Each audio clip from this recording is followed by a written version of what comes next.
Hershey, what's wrong? What's wrong? Hershey likes me working from home. Yes, he does.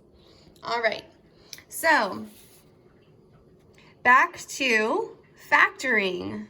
Problem number 4. Look at number 4. Wow, that looks different than the ones we've seen so far.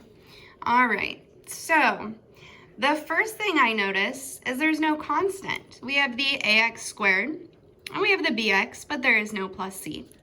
Okay, so what I do when this happens is I factor out the greatest common factor. I notice that both of these have an x. They also have a greatest common factor. 8 does not go into 12, but 4 goes into 8 and 4 goes into 12. 4 goes into 8 2 times and 4 goes into 12 3 times. So considering that they both have a 4 and they both have an x in common, we're going to factor out a 4x. And when I say factor out, I mean that we're essentially dividing each term by 4x. So 12x squared divided by 4x, 12 divided by 4 is 3, x squared divided by x is x, 8x divided by 4x is a positive 2.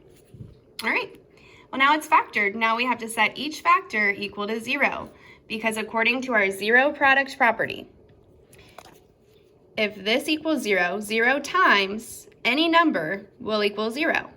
If this equals 0, 4x times any number will equal 0. So we want to set each one equal to 0. Well, 4x equals 0. Divide both sides by 4. And x equals 0.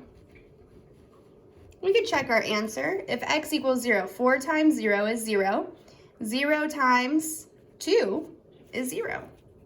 All right, now I got to take care of our other factor. 3x plus 2 equals 0.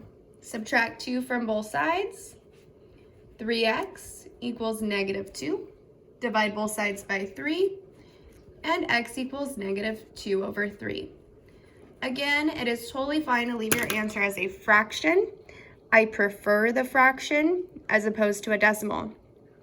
Because with a decimal, with negative 2/3, it's negative 0.6 repeating. So you would have to round that, and then that would be an approximation. Whereas negative 2/3 is an exact answer. So I always prefer the exact answer.